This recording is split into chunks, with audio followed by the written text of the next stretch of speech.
ദൈവനാമത്തിന് മഹത്വമുണ്ടാകട്ടെ. ഉൽപ്പത്തി 30-ാം അധ്യായം. റാഹേലിന് മക്കളില്ലാതിരിക്കെ ലേയയ്ക്ക് ഒന്നിനു പിറകെ ഒന്നായി മക്കളുണ്ടാകുന്നത് കണ്ട് അവൾ അസൂയപ്പെട്ടു. തീവ്രമായ നിരാശയുടെ ഫലമായി അവൾ തൻ്റെ ദാസിയായ ബിൽഹായെ യാക്കോബിൻ്റെ അടുക്കൽ അയച്ചു. ഉൽപ്പത്തി 16-ാം അധ്യായത്തിൽ ഒരു മകനെ ലഭിക്കുന്നതിനു വേണ്ടി സാറ തൻ്റെ ദാസിയായ ഹാഗാറിനെ അബ്രഹാമിൻ്റെ അടുക്കൽ അയച്ച അതേ തന്ത്രം. പ്രാചീന മധ്യപൂർവേഷ്യൻ സംസ്കാരത്തിൻ്റെ ഒരു പ്രത്യേകതയായിരുന്നു ഈ ഗർഭപാത്രം വാടകയ്ക്ക് കൊടുക്കൽ പ്രക്രിയ. തലമുറയെ ഉൽപ്പാദിപ്പിക്കാൻ കഴിയാത്ത ഭാര്യ ഉപേക്ഷിക്കപ്പെടുന്നതിനുള്ള സാധ്യത വളരെയായിരുന്നു. അതിനാൽ അതൊഴിവാക്കാൻ ഭാര്യമാർ പലപ്പോഴും ഇത്തരം തന്ത്രങ്ങളാണ് ഉപയോഗിച്ചിരുന്നത്. ദൈവം തൻ്റെ ഭാഗത്തെ ന്യായം കാണുകയും തൻ്റെ അപേക്ഷ കേട്ട് ഉത്തരമരുളുകയും ചെയ്തതുകൊണ്ട് ബിൽഹായിൽ ജനിച്ച മകന് റാഹേൽ ദാൻ എന്ന് പേരിട്ടു. ആ പേരിൻ്റെ എബ്രായ ഭാഷയിലുള്ള അർത്ഥം വിധിക്കുക എന്നാണ്. രണ്ടാമത് ഒരു മകൻ കൂടി ഉണ്ടായപ്പോൾ അവൾ അവന് നഫ്താലി എന്ന് പേര് നൽകി. തൻ്റെ സഹോദരിയോട് വലിയൊരു പോർ പൊരുതി ജയിച്ചു എന്ന് പറഞ്ഞാണ് ആ പേരിട്ടത്. അതേസമയം തൻ്റെ പ്രസവം നിന്നുപോയി എന്ന് മനസ്സിലാക്കിയ ലേയ തൻ്റെ ദാസിയായ ശില്പയെ യാക്കോബിൻ്റെ അടുത്ത് അയച്ചു. അവൾ ഗർഭിണിയായി ഒരു മകനെ പ്രസവിച്ചു. ഭാഗ്യം എന്ന് പറഞ്ഞ് അവന് ഗാദ് എന്ന് ശില്പ പിന്നെയും പ്രസവിച്ചു. മക്കളുടെ ആധിക്യത്താൽ സന്തോഷവതി ആയി തീർന്ന അവൾ ആ മകനെ ആശീർ എന്ന് പേരിട്ടു. ഒരു കോതമ്പ് കൊയ്ത്തുകാലത്ത് ലേയുടെ മൂത്ത മകനായ രൂബേൻ വയലിൽ നിന്നും ലഭിച്ച ദൂതായിപ്പഴം തൻ്റെ അമ്മയ്ക്ക് കൊണ്ടുകൊടുത്തു.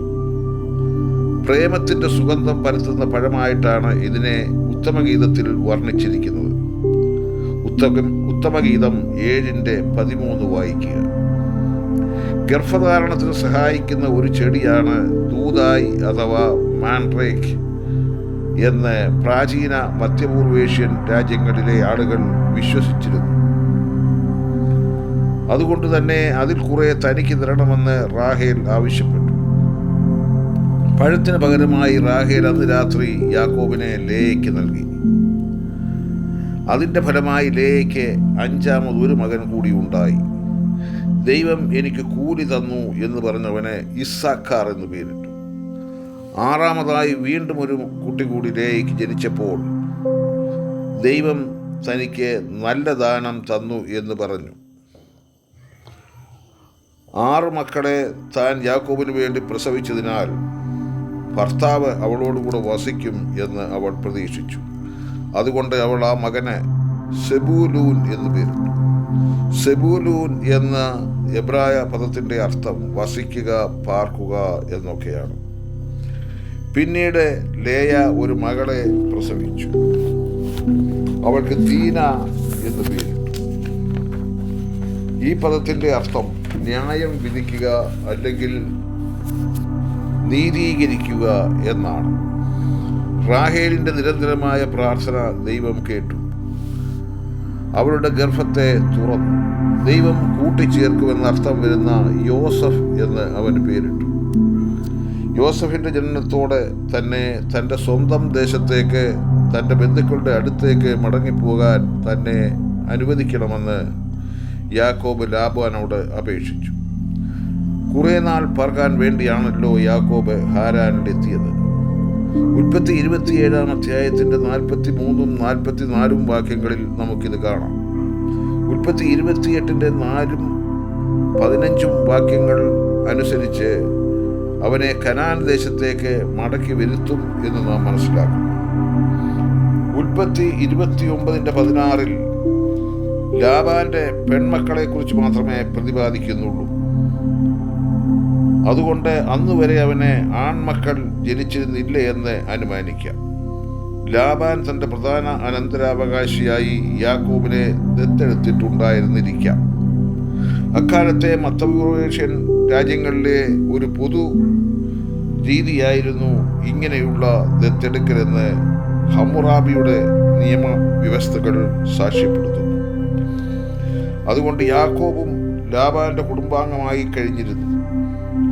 എന്നാൽ പിന്നീടുള്ള വർഷങ്ങളിൽ ലാബാന് ആൺമക്കൾ ഉണ്ടാവുകയും യാക്കോബിന്റെ അവകാശത്തിന് വിഘ്നം സംഭവിക്കുകയും ചെയ്തെന്ന് നമുക്ക് തുടർന്നുള്ള അധ്യായങ്ങളിൽ നിന്ന് മനസ്സിലാക്കുവാൻ സാധിക്കും. ഉൽപ്പത്തി 12:2-3 വാക്യങ്ങളിലെ നിന്റെ സന്തതിയിലൂടെ മറ്റുള്ളവരും രക്ഷിക്കപ്പെടും എന്നുള്ള ദൈവിക വാഗ്ദത്തത്തിന്റെ നിവർത്തി എന്നതുപോലെ ലാബാൻ യാക്കോബിന്റെ സാന്നിധ്യത്തിൽ അനുഗ്രഹിക്കപ്പെടും. 39 അധ്യായത്തിന്റെ 5 വാക്യത്തിലും ഇതേപോലെ യോസഫിന്റെ സാന്നിധ്യത്തിന്റെ ഫലമായി ഒരു ഈജിപ്ഷ്യൻ കുടുംബം അഭിവൃദ്ധി പ്രാപിക്കുന്നത് നമുക്ക് കാണാൻ കഴിയും.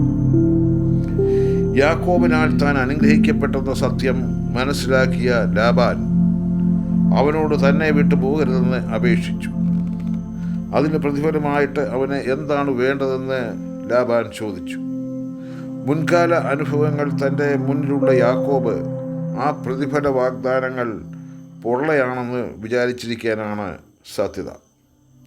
29 അധ്യായത്തിൻ്റെ 15 മുതൽ 30 വരെയുള്ള വാക്യങ്ങളും 31 7 വാക്യവും വായിക്കുമ്പോൾ ഇക്കാര്യം വ്യക്തമാകും. യാക്കോബ് തനിക്കായി ഒരു ചെറിയ കാര്യം ചെയ്തു തരുവാൻ ആവശ്യപ്പെട്ടു. ആട്ടിൻകൂട്ടത്തിലെ പുള്ളിയും മറുവും ഉള്ള കോലാടുകളെയും കറുത്ത നിറമുള്ള ചെമ്മരിയാടുകളെയും അവൻ തനിക്ക് പ്രതിഫലമായി ആവശ്യപ്പെട്ടു. അത് ലാബാന് സമ്മതവും ആയിരുന്നു. അന്ന് തന്നെ അവൻ വരയും മറുവുമുള്ള മുട്ടാടുകളെയും പുള്ളിയും മറുവുമുള്ള പെൺ കോലാടുകളെയൊക്കെയും വെണ്മയുള്ളതിനെ ഒക്കെയും വേർതിരിച്ചു അവൻ്റെ പുത്രന്മാരുടെ കയ്യിൽ ഏൽപ്പിച്ചു. അവർക്കിടയിൽ 3 ദിവസത്തെ അകലം, അതായത് ഏതാണ്ട് 60 മൈൽ ദൂരം തീരുമാനിച്ചു. ആടുകൾ തമ്മിൽ കലരാതിരിക്കാൻ വേണ്ടിയായിരുന്നു അങ്ങനെ ചെയ്തത്. തുടർന്ന് യാക്കോബ് ലാബാന്റെ ആടുകളെ മേയിച്ചു. ആടുകൾ സാധാരണ ഇടചേർന്നിരുന്നത് വെള്ളം കുടിക്കാൻ വരുന്ന സമയത്താണ്. ആ സമയം നോക്കി യാക്കോബ് പുന്ന, ബദാം, അരിഞ്ഞിൽ എന്നീ വൃക്ഷങ്ങളുടെ പച്ചക്കമ്പുകളിൽ വെള്ളവര പോലെ തോലുരിച്ച് ആടുകൾ അവ കണ്ടുകൊണ്ട് ചനയേൽക്കുവാൻ തക്കവണ്ണം ക്രമീകരണം ചെയ്തു. ആ ആടുകൾ പെറ്റപ്പോൾ വരയും പുള്ളിയും മറുവുമുള്ള കുട്ടികൾ ഉണ്ടായി. ബലമുള്ള ആടുകൾ ഇണചേരുന്ന സന്ദർഭങ്ങളിൽ മാത്രമേ യാക്കോബ് കമ്പുകൾ ഉപയോഗിച്ചുള്ള ഈ വിദ്യ പ്രയോഗിച്ചു. തൽഫലമായി ബലമുള്ള ആടുകൾ യാക്കോബിനും ബലമില്ലാത്തവ ലാബാനും ലഭിക്കുവാനിടയായി. യാക്കോബ് മഹാസമ്പന്നനായി തീർന്നു. ആടുകളും ഒട്ടകങ്ങളും ദാസീദാസന്മാരും കഴുതകളുമെല്ലാം വർദ്ധിച്ച് അവൻ വലിയ സമ്പത്തിനുടമയായി തീർന്നു. ദൈവിക ഇടപെടലും മാനുഷിക ബലഹീനതയും കർത്താവായ യേശുക്രിസ്തുവിലൂടെ മാത്രം ലഭ്യമാകുന്ന ആത്മീയ നിർവൃതിയും അവൻ നമ്മുടെ വിടുതലിനു വേണ്ടി നിർവഹിച്ച വിശ്വസ്ത ദാസന്റെ ധർമ്മവും ഈ അധ്യായത്തിൻ്റെ പ്രമേയമായി കണക്കാക്കാം. കുറ്റവും കുറവും നിറഞ്ഞ സാഹചര്യങ്ങളെയും ആളുകളെയും ദൈവിക പദ്ധതിയുടെ പൂർത്തീകരണത്തിനായി കർത്താവ് എങ്ങനെയാണ് ഉപയോഗിക്കപ്പെടുന്നതെന്ന് ഈ അധ്യായം നമ്മെ പഠിപ്പിക്കുന്നു. ദൈവം നിങ്ങളെ എല്ലാവരെയും അനുഗ്രഹിക്കുമാറാകട്ടെ.